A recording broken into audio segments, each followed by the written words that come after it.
estarmos juntos mais uma vez nesse lugar e com a alegria de receber de novo a irmã Regina aqui. Muito obrigado por ter vindo, tá? Uma honra para nós. A Marcinha também está aí hoje, bom, estamos juntos. E uma alegria também falar com os irmãos que vão nos acompanhar em suas casas. Essa canção que nós cantamos agora, ela foi feita num tempo assim muito especial da minha vida, quando num momento meu com Deus eu estava dedilhando ali algumas notas no violão e ela foi fluindo no coração. Eu imagino que nós vamos cantar essas canções lá no céu, olhando na face do Rei. Estamos nessa expectativa. Essa manhã eu quero tratar com vocês um assunto que está lá em 2 Coríntios, capítulo 4. Na verdade, alguns versículos, mas eu vou dar ênfase a partir do versículo 7.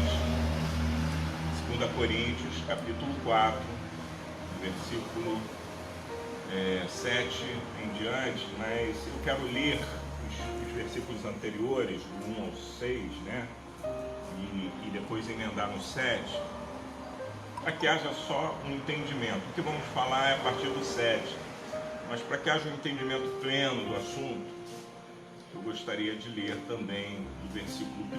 Então, 2 Coríntios, capítulo 4, versículo 1 até o versículo 9, que nós vamos ler nessa manhã. E eu quero tratar disso, aprendendo a superar as adversidades e permanecer firmes, ou seja, não desanimar. Versículo 1, 2 Coríntios, capítulo 4, diz assim: portanto, visto que temos este ministério, pela misericórdia que nos foi dada, não desanimamos. Preste atenção nessa expressão, porque tudo que nós vamos falar está relacionado a não desanimar. Ok? Antes, renunciamos aos procedimentos secretos e vergonhosos, não usamos de engano, nem torcemos a palavra de Deus, pelo contrário, mediante a clara exposição da verdade, recomendamos-nos a consciência de todos diante de Deus. Mas se o nosso evangelho está encoberto, para os que estão perecendo é que está encoberto. O Deus desta era, ou deste século, cegou o entendimento dos descrentes, para que não vejam a luz do evangelho da glória de Cristo, que é a imagem de Deus. Pois não nos pregamos a nós mesmos, mas a Jesus Cristo, o Senhor, e a nós como escravos de vocês por amor de Jesus. E o versículo que antecede ao que nós vamos dar ênfase diz: pois Deus, que disse, das trevas resplandeça a luz, Ele mesmo brilhou em nossos corações para a iluminação do conhecimento da glória de Deus na face de Cristo. Mas, prestem atenção agora, esse é o texto que nós vamos usar para falar dele especificamente. Mas temos esse tesouro em vasos de barro, para mostrar que este poder, que a tudo excede, provém de Deus e não de nós. De todos os lados somos pressionados, em outras versões está atribulados, mas não desanimados, em outras versões está angustiados. Ficamos perplexos, mas não desesperados. Somos perseguidos, mas não abandonados. Desamparados, em outras versões. Abatidos, mas não destruídos. Esse é o texto que nós vamos olhar para ele nessa manhã e tentar entender o que Deus tem para a nossa vida. Em primeiro lugar, irmãos, nós sabemos que Paulo, que escreveu essa carta, ele tinha motivos suficientes para desistir, e teve durante todo o seu ministério motivo suficiente para desistir do seu ministério, da sua caminhada, do seu empenho em pregar o Evangelho. Ele foi levantado por Deus, pelo Senhor Jesus, como um apóstolo para fazer o anúncio do Evangelho aos gentios. por essa razão, por conta de Paulo, esse evangelho chegou até nós. Se não fosse ele, o trabalho dele, o ministério dele, talvez nós nem tivéssemos conhecimento do evangelho. A primeira coisa que eu quero tratar aqui é sobre a nossa fragilidade. Porque a gente costuma fazer ou anunciar um evangelho, ou anunciar as boas novas de Jesus, e no ímpeto de trazer uma coisa que empolgue as pessoas, começa a nos colocar. Uma vez isso aconteceu comigo quando eu fui ministrar um estudo numa igreja. Começam a colocar aqueles que têm o entendimento de Cristo como pessoas assim super poderosas, né? Pessoas fortes, pessoas que não têm dificuldades, ou pessoas até que não sofram uma ou outra derrota, uma ou outra situação de revés, enfim. Mas o apóstolo Paulo, uma das coisas que nos faz admirá-lo, é que ele é simples e sincero e direto no que fala. Foi um homem culto, instruído, mas ele coloca as coisas, e ele tem razão para colocar nesta segunda carta aqui, dessa forma, porque a primeira carta de Paulo foi uma carta que foi inserida dentro de um contexto de muita turbulência. Paulo foi fundador da igreja de Corinto, e a igreja de Corinto cresceu, começou a crescer, começaram a vir mestres, outros homens, outros líderes começaram a aparecer ali. Paulo era o fundador, Paulo tinha o legado e carregava ali também a honra de ter sido o fundador daquela igreja.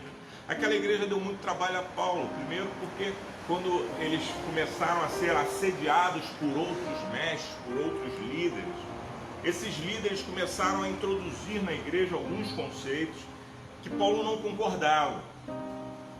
E aí Paulo teve que escrever a primeira carta, e a primeira carta ela é muito pesada, primeiro porque em alguns aspectos ele tenta tratar doutrinariamente com a igreja de Corinto, mas em outro aspecto ele confronta aquela situação dos líderes que estavam se levantando e se apresentando de uma maneira e até colocando Paulo em segundo plano.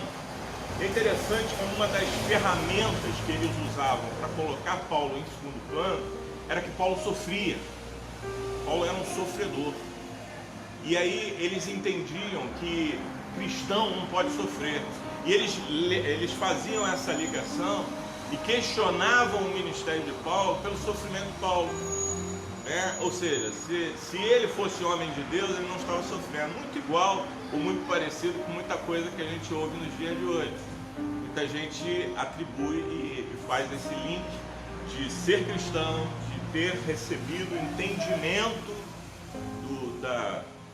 da mensagem do Evangelho, que a Bíblia chama de um tesouro, que está em nós, que somos vasos de barro, ou seja, aponta para um tesouro que nós conhecemos, que nós recebemos, que é o conhecimento da glória de Deus na face de Cristo, segundo o versículo 6, mas diz assim, esse tesouro, que não é você, mas é o que está dentro de você, esse tesouro está guardado dentro de um vaso de barro.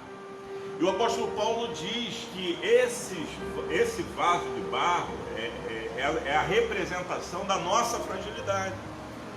Se você ler os versículos anteriores, acho que o segundo versículo, se eu não me engano, ele diz que ele renunciou de procedimentos secretos e vergonhosos, e ele não usava de engano, nem torcia a palavra de Deus, pelo contrário, mediante a clara exposição da verdade, recomendamos-nos a consciência de todos diante de Deus, trazer uma consciência, do que realmente é o Evangelho. Então o apóstolo Paulo não ficava distorcendo, não ficava escondendo, não ficava, tentando dizer, não, mas eu sou apóstolo, apóstolo não sofre, apóstolo, E você vê as placas aí ainda, ainda tem aquelas placas, pare de sofrer, O apóstolo Paulo, se passa num lugar desse, eu imagino o que ia rolar, né? Se ele passa num lugar desse e vê lá, pare de sofrer, e fala, meu amigo, você não entendeu nada de evangelho. Mas ele diz nessa expressão, né, que nós temos esse tesouro, que é o tesouro do entendimento do que é o evangelho. Ele diz que esse tesouro está num vaso de barro. Era muito comum naquela época guardarem grandes valores, ou aquilo que era de valor dentro de vaso de barro, para que se num evento qualquer que entrar um ladrão dentro de casa, seria o último lugar que alguém ia procurar. Um vaso de barro estava lá no canto, ninguém ia mexer, né? Aquela forma de se esconder algo que era um tesouro. Mas o que o apóstolo Paulo está trazendo, e agora nessa segunda carta, já de uma maneira mais amena, parece que mais apaziguada, ele está dizendo o seguinte: olha, ainda que nós saibamos que temos um grande tesouro, que é o conhecimento de Jesus Cristo, que é o Evangelho de Jesus, esse conhecimento está dentro de um vaso de barro. Ou seja, ele está mostrando, em primeiro plano, antes de começar a falar qualquer outra coisa sobre sofrimento, ele está dizendo que o Evangelho de Jesus está dentro de nós e nós ainda somos frágeis. Essa é a primeira questão levantada. Então não há super-homens, não há oração forte, não há super poderoso, não há título, não há rótulo, não há pastor, não há bispo, não há padre, não há apóstolo, não há ninguém, né? Nem vice-gerente do céu, não há ninguém que nesta carne possa dizer: eu sou forte o suficiente para não passar por nenhuma das agruras dessa vida. Então, as agruras dessa vida vêm sobre nós, que somos barro, que somos vasos de barro. Ah, mas eu tenho conhecimento de Jesus. Esse conhecimento é a riqueza que está dentro de você. Esta é a riqueza. Agora, você não. Você continua sendo vaso de barro. E vaso de barro é frágil. Se cair, quebra, né? Qualquer esbarrão racha. Então, é nesse sentido que o apóstolo Paulo começa o seu trato nesse assunto. Nós temos esse tesouro, que é o conhecimento da glória de Deus, em vasos de barro, para mostrar, olha a razão pela qual Deus não nos torna super-heróis. Nós sofremos, nós temos problemas, nós temos doenças, sim ou não? Nós temos dificuldades, nós choramos. Nós temos uma série de coisas. Para ser vencedor tem que ter luta. E se tem luta, irmãos, tem choro, tem desespero, tem tristeza, tem abatidade, tem um monte de coisa. E a gente fica nessa, né, de não, porque nós recebemos o Evangelho agora, nós temos uma riqueza dentro de nós. E aí o próprio versículo diz: para mostrar que este poder, que a tudo excede, provém de Deus e não de nós. Então a nossa finitude, a nossa limitação, ela permanece evidente na nossa vida para mostrar que o que acontecer de bom em mim é Deus, não sou eu. Ok? Então o apóstolo Paulo trata assim. E aí ele fala de coisas que eu me identifico muito. Mas me identifico, e eu preciso aprender a me identificar com isso, entendendo como essas coisas se processam na minha vida. Olha o que Paulo diz: de todos os lados somos pressionados. Em outras versões diz atribulados. De todos os lados somos pressionados.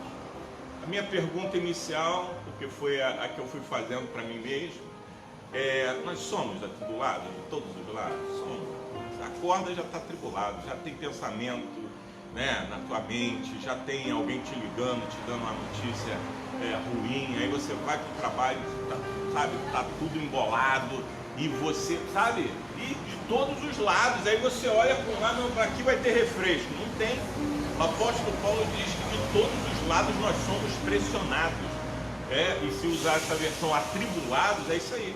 Nós somos atribulados. Por que nós somos atribulados se nós somos de Jesus, se nós recebemos o Evangelho da glória? Porque nós somos vasos de barro. A gente continua sendo vaso de barro. E doença não dá em poste, né? Atropelamento não acontece com poste, às vezes até acontece alguém atropela o poste na calçada, mas sabe, não é aquela coisa. Incidentes e acidentes não acontecem com coisas inanimadas, mas com gente como nós, com seres, com pessoas, que nós não deixamos de ser vasos de barro. A importância é que o que está em nós é uma grande riqueza, porque aconteça o que acontecer, o que está em nós é uma riqueza. Nós continuamos vasos de barro, mas o que está em nós é uma grande riqueza. E aí eu sou pressionado, eu sou atribulado por todos os lados. O apóstolo Paulo diz: de todos os lados somos pressionados, somos atribulados. Mas ele começa a revelar segredos que advêm da riqueza que está em nós. Presta atenção no que ele diz: de todos os lados somos atribulados ou pressionados, mas não desanimados. Por isso que eu comecei falando que lá no início, o primeiro versículo diz assim: portanto, visto que temos esse ministério pela misericórdia que nos foi dada, não desanimamos. Então a questão aqui não é se você está sendo atribulado, a questão é se essa pressão é o motivo do seu desânimo. Você não pode desanimar mediante a pressão. É isso que a Bíblia diz. Então, se estamos sendo pressionados, busquemos naquele tesouro que está dentro de nós o ânimo para prosseguir. É isso. Você tem um tesouro que está dentro de você. Você é vaso de barro, mas você tem um tesouro que está dentro de você. Esse tesouro é o conhecimento da graça de Deus, é o conhecimento de Cristo Jesus, é o conhecimento da palavra de Deus, o conhecimento que nós vamos adquirindo ao longo da nossa existência, e quanto mais nos relacionamos com Deus, mais conhecimento vamos tendo dele. Vamos sabendo como ele procede, vamos sabendo como ele age. Por isso que quando eu sou pressionado, eu tenho que buscar motivos dentro de mim, porque dentro de mim está o tesouro maior, que é a presença do Senhor, é a presença do Espírito Santo. E esse tesouro maior é o que me faz me animar, independente da tribulação. Então eu não posso declarar desânimo porque eu estou atribulado. Essa é uma questão que Paulo dá um checkmate. Você está atribulado? Ok, isso faz parte, porque você é vaso de barro. Agora não desanime. Não pode desanimar. Entendeu? Essa é uma mensagem que tem que bater no nosso coração. Porque eu não posso associar as minhas tribulações aos meus desânimos. E dar isso até como uma desculpa e dizer: sabe por que eu estou desanimado? Estou muito atribulado. É muita tribulação, eu acordo, é pressão de todo lado, é gente, sabe? E é uma tribulação, é por isso que eu desanimo, hein? Não estou animado não, sabe? Mas o apóstolo Paulo diz: de todos os lados somos pressionados, atribulados, mas não desanimados. Quem está falando isso não é aquela pessoa, o seu vizinho, ou o seu pastor, ou o seu amigo, que sofre lá uma tribulação ou outra, como você sofre. Quem está falando isso é o apóstolo Paulo. Quer relembrar comigo algumas tribulações do apóstolo Paulo? O apóstolo Paulo sofreu muito, muito. Era chicote, era chibatada, era cadeia, abria a boca para falar, está preso. Era assim. E ele tinha razão de dizer: por todos os lados nós somos atribulados, nós somos perseguidos, nós somos cercados de todos os lados de tribulação. Mas desanimado? Eu? Não. Aí prende Paulo. O que ele faz na cadeia? Era para estar desanimado, né? Vou dormir, porque tá ruim. Vou dormir. Não, Silas, vamos cantar? Pega o violão, vamos lá. Começa a cantar e Deus começa a agir naquela prisão. Ou seja, está abatido, está sofrendo, está tendo situações inerentes ao vaso de barro, mas continua animado. A minha missão é essa, eu sei em quem eu tenho crido, vou seguir o meu caminho. Desânimo na minha vida? Não. Ok? A segunda expressão que Paulo usa é o seguinte: ficamos perplexos, mas não desesperados.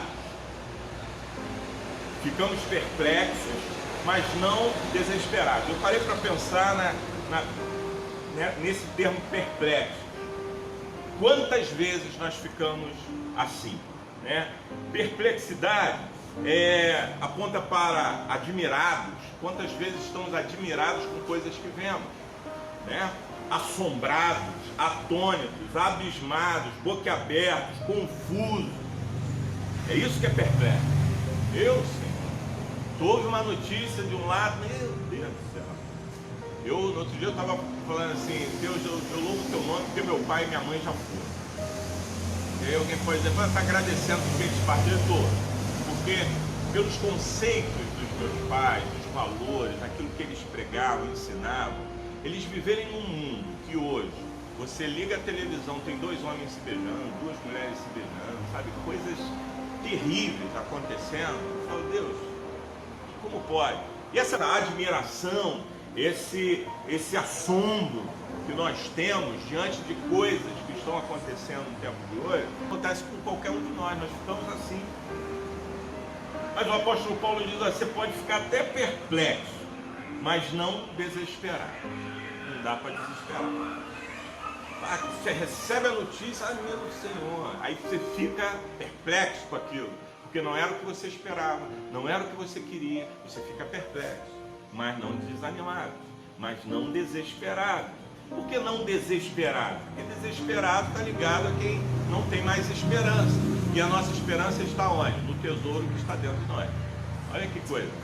Então, se nós somos aqueles que guardam o tesouro, que é o maior tesouro que um homem pode ter, né? Se nós temos isso, então não tem motivo para ficar desesperado. Então, espera aí, vamos lá, a gente fica perplexo muito e muitas vezes. Isso aqui é recorrente, em muitos momentos isso acontece, mas não desesperados. Então a primeira coisa que eu não posso ficar é desanimado, a segunda é desesperado. Então não tenho direito, tendo o conhecimento de Cristo, abrigando essa riqueza dentro de mim, eu não posso nem me desanimar e nem me desesperar. A outra coisa que o apóstolo Paulo diz é que nós somos perseguidos, mas não abandonados. Olha que coisa, né? Somos perseguidos, mas não abandonados. Então, o que nos propõe essa expressão é que vamos ser perseguidos mesmo, né? E quando eu penso em perseguição, eu penso naquele momento, né, que no agravo da perseguição começam a perseguir a gente de todos os lados, querendo matar a gente. Mas alguém abre a Bíblia, por favor, em 2 Timóteo 3, versículo 12. 2 Timóteo 3, versículo 12.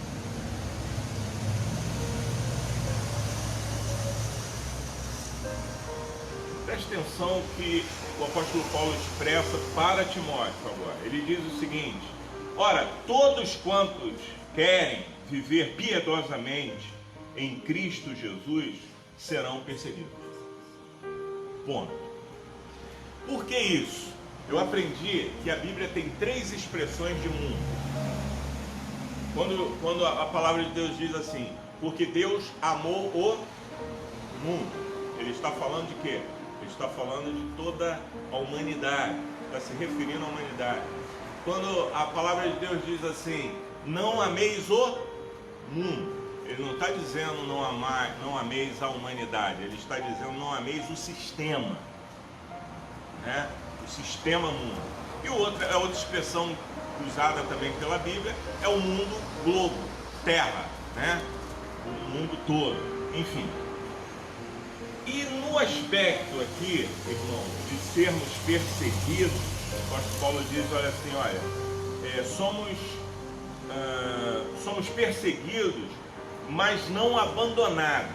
O que o apóstolo Paulo quer dizer quando ele fala lá também a Timóteo que se nós quisermos viver o Evangelho, na Timóteo 3,12, ora, todos quantos querem viver piedosamente em Cristo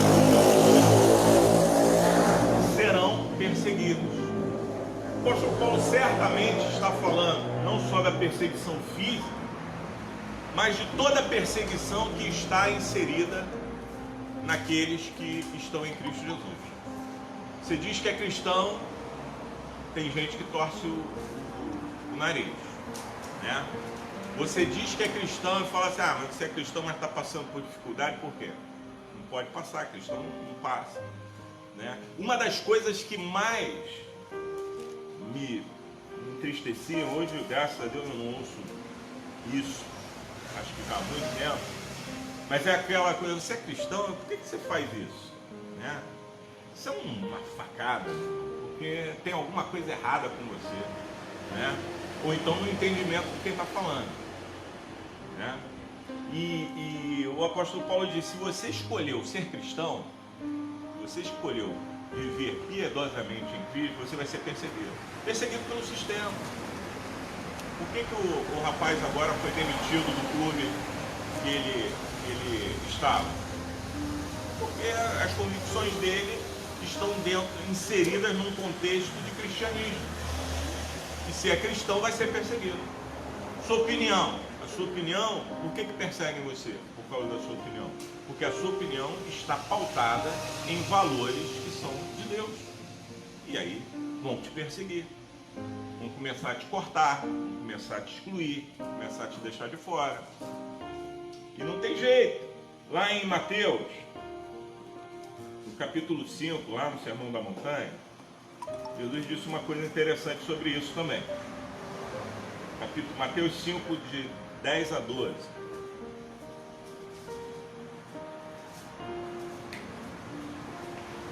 Está escrito: bem-aventurado os perseguidos por causa da justiça, porque deles é o reino dos céus.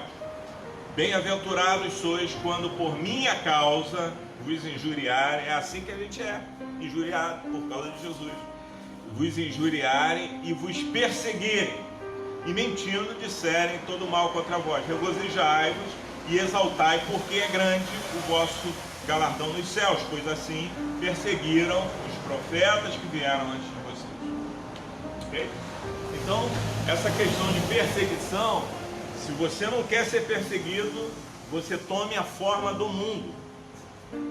Entre no sistema, ok? Faça o que o sistema te diz. Não diga que o pecado é pecado, não diga, porque o sistema não gosta de ouvir isso. Qualquer tipo de pecado, aponta aí e fala assim, isso é pecado. Não pode falar isso me lindra. E aí você vai ser perseguido. Mas o que a expressão aqui diz, irmãos, isso aqui é lindo. Nós somos perseguidos, mas não abandonados. Aqui tem um segredo, aqui tem uma revelação, aqui tem uma promessa. Eu sou perseguido, sim, por quem? Pelo sistema chamado mundo. Mas esse sistema, mundo, não é capaz de me deixar abandonado. Porque ainda que fechem todas as portas para mim, o meu Deus, o meu Senhor, o tesouro que está dentro de mim, continua comigo. Não muda nada, continua comigo. Estou sendo perseguido, Deus está comigo. Sua vara, o seu cajado me consola. É Ele que cuida da minha vida. É Ele que paga as minhas contas, né? Como a gente fala. Quem paga as minhas contas? Ele paga. Paga todas as minhas contas. É Ele que me capacita, que Ele me dá condição de trabalho. É nesse sentido, tá? Só para que não haja distorção. Me dá condição de trabalhar, de ir à luta, de correr atrás. Ele paga as minhas contas. Ninguém mais. O mundo, com toda a opressão que existe, com todo o sistema, com toda a aberração que tentam nos fazer engolir o tempo todo, ninguém paga as minhas contas. Quem paga as minhas contas é aquele que está dentro de mim.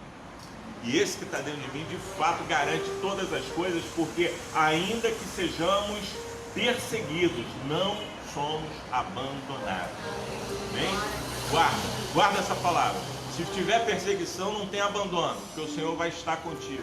Estarei contigo todos os dias até a consumação do céu. E a última expressão de Paulo é abatidos, mas não destruídos. Abatimento, irmão, é uma coisa que acontece, que a gente convive com essa coisa. Muitas vezes a gente acorda abatido, né? E a gente não, às vezes sabe por quê, porque estamos vivendo um momento difícil, mas às vezes é uma coisa assim que parece, sabe, tá entrando na gente sem a gente ter convidado e nem dado permissão. Mas é um abatimento. A gente às vezes não quer nem levantar para trabalhar, para fazer nada. A gente fica, sabe, porque a gente está abatido.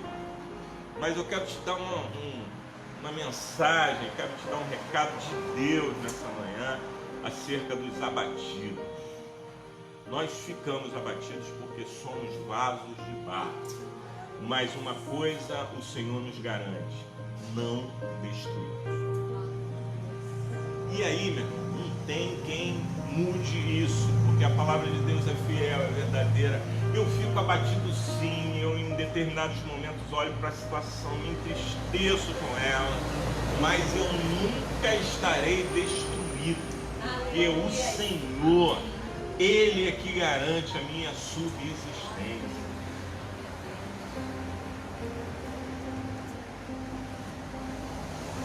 E aí, depois que Paulo fala dessa coisa de termos esses sentimentos antagônicos, que temos que observar que o Senhor está com a gente, ele, lá em 2 Coríntios, né, capítulo 4, versículo 16 e 18, ele diz: por isso não desanimamos, embora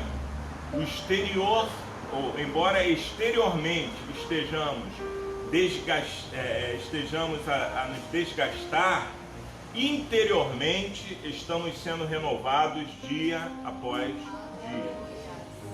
Então, exteriormente nós somos desgastados mesmo com as situações, com as coisas da vida, com as circunstâncias, com os adventos, com todas as coisas.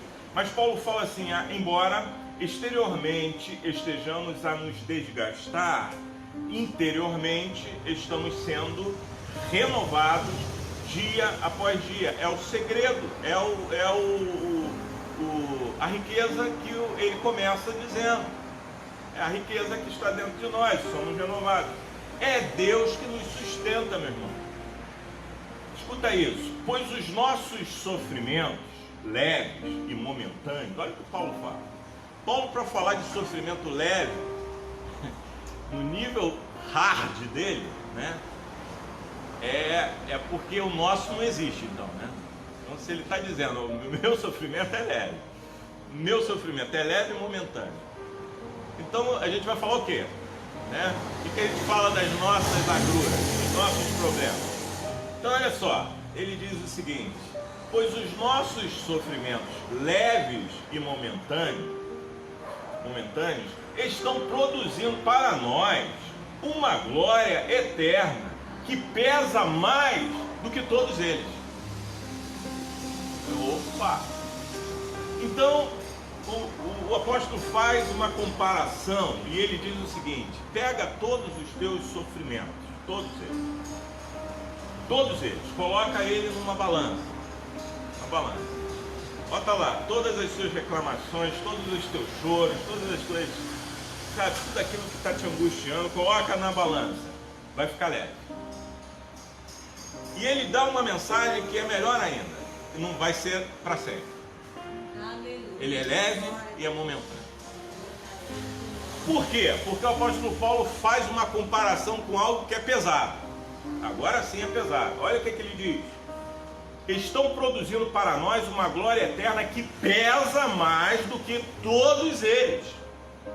Então é a comparação entre o leve e o pesado. Então o que o apóstolo diz é o seguinte: independente do que você esteja vivendo, por mais difícil que seja, isso é leve, comparado a uma glória que há de ser revelada para nós, que essa sim tem peso.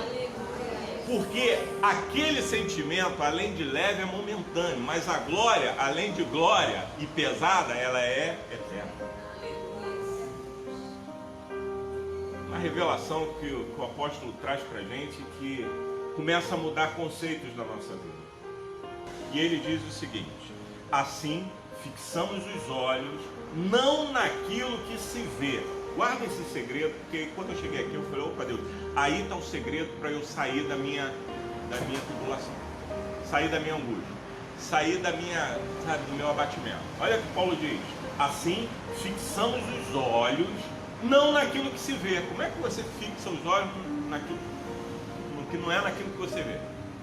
Como é que você vai fixar os olhos? Olha isso, vai vendo, como diz lá o senador, vai vendo, Brasil. Assim fixamos os olhos naquilo que se não naquilo que se vê, mas no que não se vê. Fixamos os olhos naquilo que não se vê. Pois o que se vê é transitório, mas o que não se vê é eterno. Aleluia. Vai entendendo? O que não se vê é eterno. O apóstolo Paulo está dizendo o seguinte: tira os olhos do que você está vendo e coloca os teus olhos pela fé naquilo que você não está vendo. Se você olhar pela perspectiva bíblica, tudo aquilo que nos é prometido, que está nas Escrituras Sagradas, que nos é ofertado pelo Evangelho, que nos é dado, são coisas invisíveis, não estão diante do nosso olho. Tudo aquilo que vemos, o apóstolo Paulo diz assim: tira os teus olhos daquilo que você está vendo. Porque a tua vitória, a minha vitória, a nossa vitória sobre todas as angústias, para que nós não desanimemos, estão em coisas invisíveis. Eu parei para pensar, o Evangelho ele é invisível como um todo. A única coisa palpável que a gente tem é Bíblia Sagrada. Isso aqui é palpável, você pega. Todas as outras coisas anunciadas aqui não são palpáveis. Parou para pensar que Deus é invisível? Então os nossos olhos não podem estar em coisas visíveis, mas nas coisas invisíveis. O apóstolo Paulo está dizendo assim: sai da dimensão humana e entra na dimensão da fé. Porque a fé é o firme fundamento das coisas que se esperam e a prova das coisas que não se vê. É uma outra dimensão, porque se nós ficarmos dando foco naquilo que estamos vendo, que está diante dos nossos olhos, nós vamos ficar desanimados, nós vamos nos abater, nós vamos nos destruir. Mas o apóstolo Paulo dá uma saída, ele fala: olha, não botem os olhos de vocês nas coisas que são visíveis, mas nas invisíveis. E aí quando eu parei para pensar, Deus, eu nunca vi Deus, mas creio e sei que Ele existe e atua na minha vida. Olha isso. Não é assim? Coisas invisíveis. É para isso que o apóstolo Paulo está chamando a atenção. Para de olhar para as coisas que você está vendo. Comece a olhar para as coisas que os olhos humanos não conseguem ver. Porque é só através da fé que nós conseguimos enxergar as coisas invisíveis. Deus é invisível. A vida eterna é invisível. É algo que ninguém viu ainda, né? Nós vamos ver. A glória de Deus. A gente fala, estou sentindo a glória de Deus. Viu alguma coisa? Né? Caiu o fogo do céu aqui, nesse lugar, né? Alguma coisa aconteceu? Não, é invisível. E eu continuo feliz porque eu sinto a glória e a presença de Deus nesse lugar. Presença do Espírito Santo, invisível. Invisível, não vi nada. Quem diz que viu é um negócio, sabe? Porque a Bíblia diz que ninguém viu a Deus. O que viu aí meio de lado já passando foi Moisés. Quem vê? Eu não vejo a presença de Deus, eu não vejo a presença do Espírito Santo, mas creio. E o que o apóstolo Paulo está suscitando em nós, irmãos, é o seguinte: sai do nível do que você está vendo e vai para um nível de fé, daquilo que você não está vendo. Porque é neste campo e nesta área que nós vamos vencer as nossas lutas, as nossas dificuldades, os nossos obstáculos, as nossas adversidades. Vamos vencer os nossos inimigos, porque a Bíblia diz isso também. Nossa luta não é contra a carne nem sangue, mas é contra os principados, as potestades. Você está vendo alguma dessas coisas? Eu não vejo. Graças a Deus que eu não vejo, porque dizem que é terrível as lutas e batalhas que acontecem no mundo espiritual. Eu ia ficar com medo, ia sair correndo. Sabe? Não vejo nada disso. O consolo que o Espírito Santo nos traz não é visível. Ele é sentido, ele é percebido. Eu sei que o Espírito Santo está me trazendo consolo, mas não é visível. O mundo espiritual, como eu disse, acontecendo, a guerra que está acontecendo nesse momento, nós não vemos. Os anjos que nos acompanham, que guerreiam por nós, que nos tiram de determinado... A Bíblia diz assim, aos teus anjos darás ordem ao meu respeito para me guardar em todos os meus caminhos. Okay? Então, os anjos recebem ordem a respeito de nós. Os anjos sabem quem nós somos e nos conhecem pelo nome. Quando sai uma ordem do céu, olha, Andréia, hoje está morando aqui, né? Graças a Deus. Mas a Andréia vai ter que dar um pulo lá dentro do Chapadão, né? Imagina a mobilização de anjos que tem. Não é? E tem que ir uma turma, não dá para ir sozinha. E aí a ordem sai do céu, parte do céu e fala, ó, a Andréia está saindo lá e ela está indo lá resolver um negócio lá dentro do Chapadão. Vai ter que ir com o anjo. A gente vê? Não, mas eu creio. Eu creio. O apóstolo Paulo diz, tira os teus olhos das coisas que você vê. Transfira o seu olhar pela fé para as coisas que você não vê. Porque são nelas que estão toda a nossa vitória. Amém. Eu vou encerrar assim. Vou ler 2 Coríntios, capítulo 5, versículos 1 a 7, e a gente encerra essa palavra. Abra sua Bíblia, 2 Coríntios, o capítulo seguinte ao 4, né? Nós estamos lendo, meditando nessa manhã. O capítulo seguinte é o capítulo 5. Você abre aí no capítulo 5, do versículo 1 até o 7. Vamos ler o que o apóstolo continua falando sobre essas coisas. Sabemos que, se for destruída a temporária habitação terrena em que vivemos, temos da parte de Deus um edifício, uma casa eterna no céu, não construída por mãos humanas. Eu paro aqui para fazer uma reflexão de tudo que a gente falou. Vaso de barro. E se for destruído, como diz aqui esse versículo? Sabemos que se for destruída essa casa de barro, presta atenção, que é terrena, é uma habitação terrena em que vivemos, é esse corpo. Temos da parte de Deus algo que é invisível, que você não sabe, que você nunca viu, nem olhos viram, nem ouvidos ouviram, nem chegou ao entendimento do homem, nada comparado com isso aqui. Aí o apóstolo diz, temos da parte de Deus um edifício, uma casa eterna no céu, não construída por mãos humanas. Enquanto isso, gememos, desejamos ser revestidos da nossa habitação celestial, porque estando vestidos, não seremos encontrados nus. Pois enquanto estamos nesta casa, gememos e nos angustiamos, porque não queremos ser despidos, mas revestidos da nossa habitação celestial, para que aquilo que é mortal seja absorvido pela vida.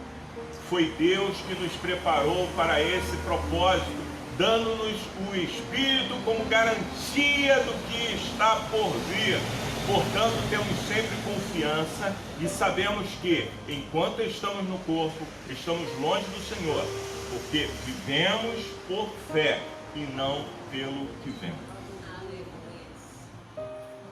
Eu encerro aqui essa palavra desse jeito, para que você entenda que o máximo que pode acontecer é o vaso de barro quebrar.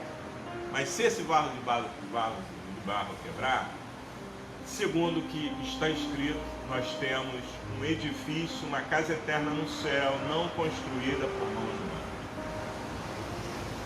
E lá em Apocalipse diz que Ele enxugará dos nossos olhos toda lágrima. O que significa que toda dor temporal, leve, segundo o apóstolo Paulo diz, ele tem autoridade para falar isso, essa dor leve, momentânea, não é e não dá para comparar com a glória que a nós e em nós há de ser. Queria deixar essa palavra para você, meu irmão, minha irmã. vocês que estão nos assistindo também de casa. Vamos desmistificar essa coisa de que crente não sofre, ou de que cristão não sofre, ou que aquele que tem o conhecimento do Evangelho não sofre. Sofremos sim, porque somos vasos de barro. O que importa é o que está dentro de nós. Nós temos uma riqueza, essa está dentro de nós. Pelo fato de termos esta riqueza, é que a perspectiva da nossa vida se altera. Se altera porque os nossos olhos passam a não estar mais nas coisas que estamos vendo. Os nossos olhos estão em coisas espirituais, na eternidade.